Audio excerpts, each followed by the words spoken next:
Merhabalar, kanalıma hoş geldiniz. Mürdüm eriğinin bol olduğu mevsimde şimdi size bir turta yapmak istedim.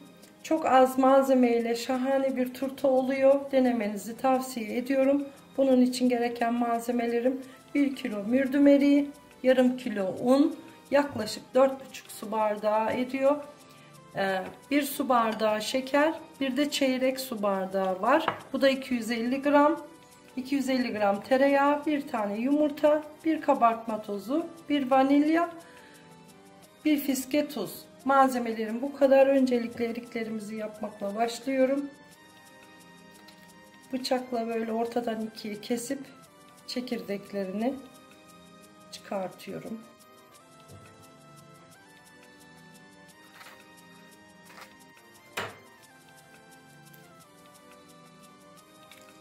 Eğer büyükse erikleriniz böyle bunları da tekrar ikiye bölebilirsiniz.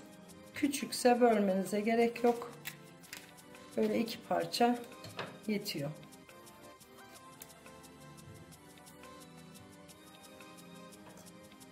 Eriklerimiz hazır. 2'ye ya da büyükleri 4'e böldüm. Şimdi 3 yemek kaşığı dolusu şeker. Malzemeler içinde tarçını saymayı unuttum. Tabii ki seviyorsanız 1 çay kaşığı dolusu da tarçın ekliyorum. Sevmiyorsanız koymayabilirsiniz. Sade şeker koyun. Ve karıştırıyorum eriklerimi.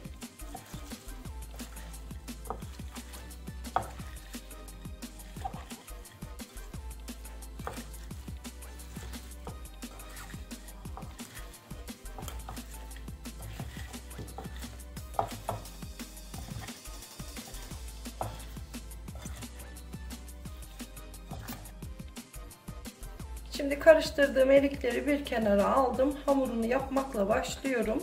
Yarım kilo unumuz vardı. 250 gram oda sıcaklığında tereyağımızı ekliyoruz. Bir yumurta.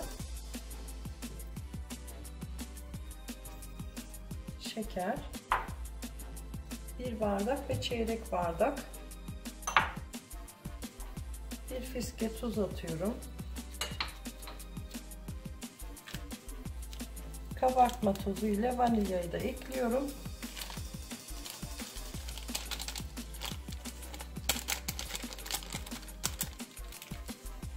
Hamurumuzu yoğuruyoruz.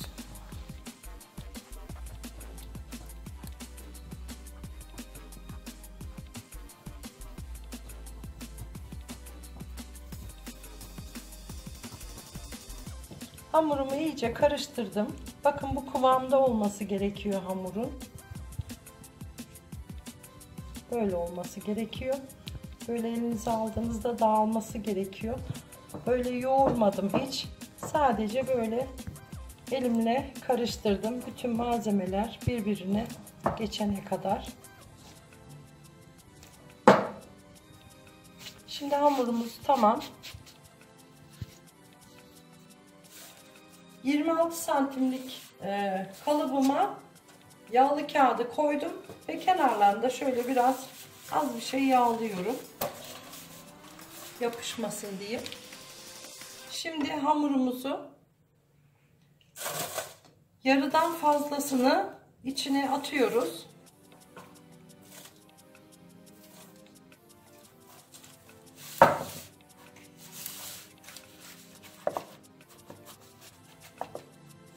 Ve elimizle böyle bastırıyoruz.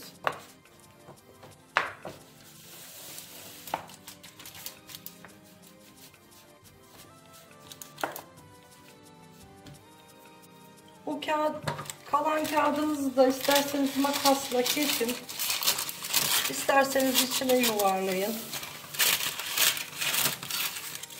Fazlalıklarını alıyorum. Şimdi de hazırlamış olduğumuz erikleri hamurumuzun üzerine döküyoruz ve düzeltiyoruz.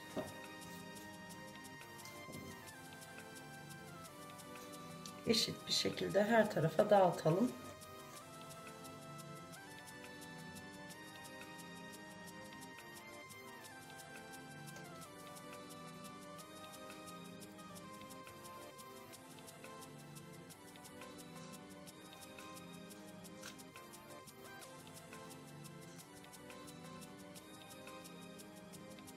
Şimdi de kalan hamurumuzu üzerine böyle serpiyoruz.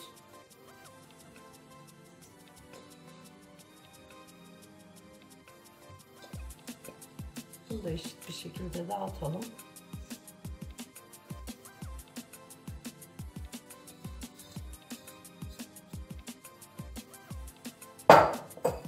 Ve önceden ısıtılmış 180 derece fırında 40-45 dakika kadar pişiriyoruz.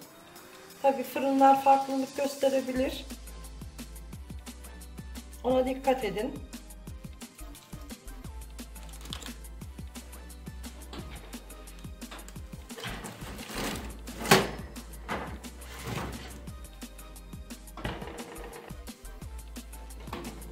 Turtamız pişti.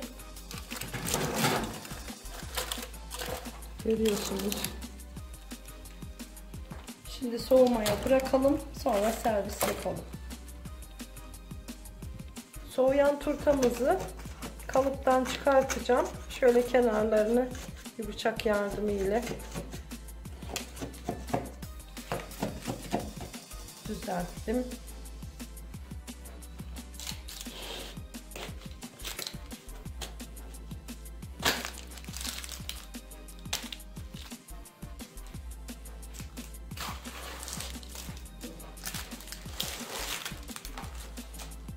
Servis tabağımıza alıyoruz.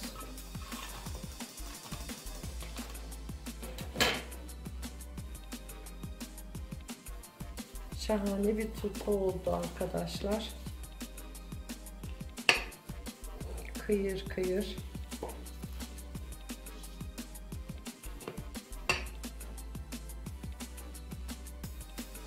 Nefis gözüküyor. Böyle de yiyebilirsiniz. Üzerine krem şanti de döküp yiyebilirsiniz.